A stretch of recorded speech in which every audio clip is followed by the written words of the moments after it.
Yeah. Minister, inflation is at a 20-year high. The headline rate is now running at 5.5%, a rate not seen since Charlie McCreevy was in his pomp. Now, according to the price comparison website Numbeo, Ireland is the 16th most expensive country in which to live. And this is even before housing costs are factored in. Now, none of us in this House will need a website to tell us that working people across this country are finding it harder and harder by the week to make ends meet. Our own lived experience, and that of the people we represent, tells us that ever-rising heating, electricity, transport and food costs are keeping far too many people from their sleep. Now, crisis is an oft-used and much-abused term, especially in here. But a cost of living crisis is exactly what we are living through, though you would not think so, Minister, from the government's lamentable response to date. This government just does not get it. The sheer timidity and lack of imagination in response to the effective slashing of the living standards of hundreds of thousands of families and individuals has left an awful lot to be desired. Now, we should reflect for a moment, Minister, on what the soaring cost of living means in real terms for the people of Ireland now in early 2022. We should look behind the cold data and statistics. The price of the basic staples, bread, milk and butter, up by 10 to 30 cents since Christmas. Pasta, the basic foodstuff a struggling parent will always rely on to feed the kids, up 6.4% in a year. Rents up 8.3% on an annual basis, according to the Residential Tenancies Board, in the last quarter of 2021. And motorists having to spend, on average, an additional €500 a year to keep their car on the road. On energy costs, the CSO says consumers were paying 53% more in December 2021 than they were at the same point the year before. Conor Pope, writing in the Monday's Irish Times, was right. When you add up the real impact that rising prices are having on everyday essentials, the things we've no choice about buying, a worker on a modest wage would have to earn an extra €4,000 a year before tax, to maintain the same standard of living he or she enjoyed in 2020. Minister, people are in very real trouble. They are in very real difficulty. And without a package of meaningful actions, living standards will fall severely this year, and make no mistake about it. Now, John Hume famously said, "You can't eat a flag." Well, you can't eat good GDP numbers either. It will, of course, be churlish not to recognise how well our economy is doing as we put, we hope, the darker days of this phase of the pandemic behind us. But before we start congratulating ourselves on the performance of the economy, we should ask ourselves a few very basic questions. What purpose, Minister, is a burgeoning economy if the fruits of our productivity, if the fruits of our labour aren't deployed to help people when they need it most?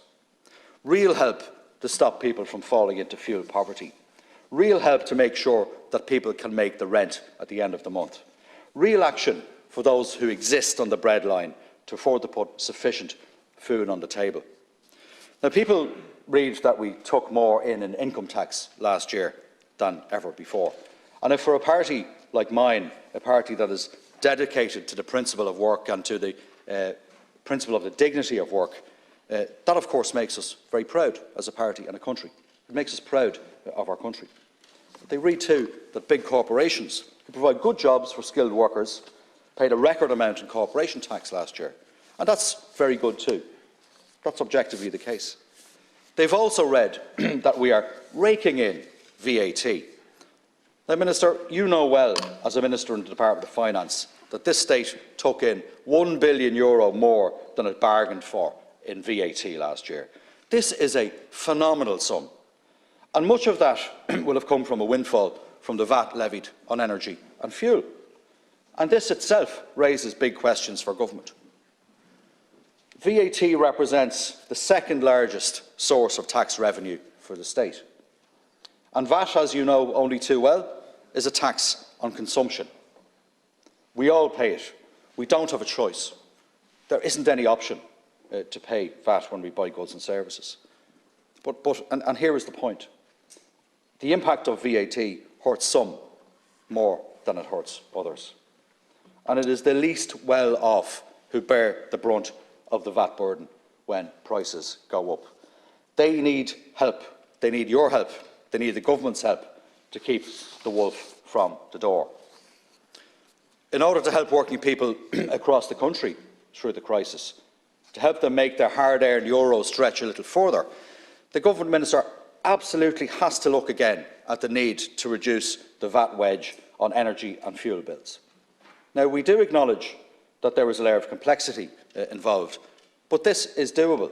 It's eminently doable, and a further EU derogation is achievable if the political will exists to do it.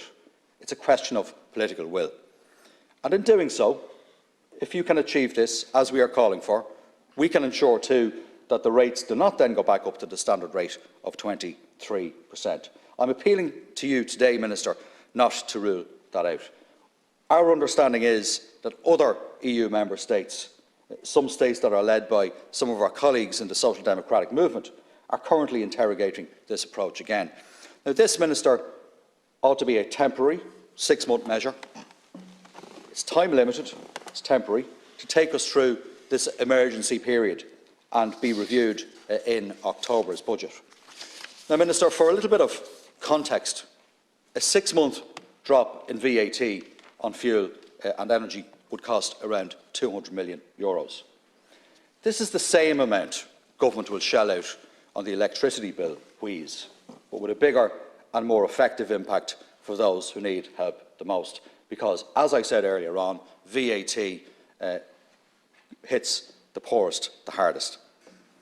The truth is that the €113.50, as it now is, electricity bill rebate is a bit of a gimmick.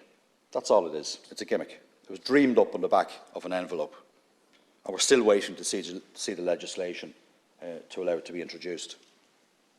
Too many will get it who evidently do not need it, and too few who really need support will end up getting far too little.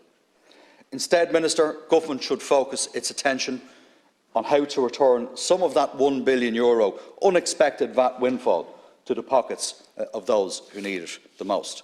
Now, we saw today in the Irish Independent that Energia, the big energy firm, paid €30 million out in dividends for the last financial year. Now, consumers reading that this morning, that will not sit well with them when energy prices are going up and up. And that in itself makes an argument to impose a levy, a windfall levy, on energy companies who are experiencing supernormal profits at the expense of working people across the country. And it is important to note too, Minister, that energy and electricity price rises aren't only impacting on residential consumers. The phenomenon is impacting on jobs and businesses too. I know for a fact that it is costing jobs, and I'll tell you why. Workers at the Premier Pericles plant in Drogheda are in the teeth of this storm, and this is a case in point. I'm using this example to illustrate a wider point. They're on temporary layoff. Why, you might ask? I'll tell you why. Because the firm, which is a very large consumer of energy and fuel, has been tipped into examinership as they struggle with enormous bills from Bord Gáis and without any sign whatsoever of government support or any understanding as to the experience they are going through. Now, this is something, Minister, that without a comprehensive set of actions from your government, we are likely to see much more of this year. So, Minister, what is needed is a whole-of-government approach and response to this very real world crisis. But there is little or no sign of action coming from your government. No urgency, no ideas. Now, you might dismiss the problem of inflation as transitory, but we don't. The Central Bank Governor, Gabriel Makhlouf, admits that the impact of the rising cost of living is uneven. Of course it is. In other words, rising prices hit the poorest the hardest. That's what he meant to say. And I'll break it down for you. And even when the current spike dissipates, it's likely that Ireland will still have higher rates of inflation than the EU average. Now, this requires determined and longer-term government attention. This issue is the real-life, on-the-ground, urgent financial, economic and political issue of this year, Minister, and it ought to be treated with the seriousness with which it deserves. We have put forward time and again constructive proposals to protect living standards, but our calls have so far fallen on deaf ears.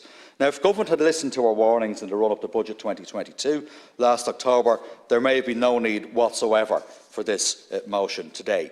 It was clear then that a 2% increase in social welfare rates wouldn't cut it, and it hasn't.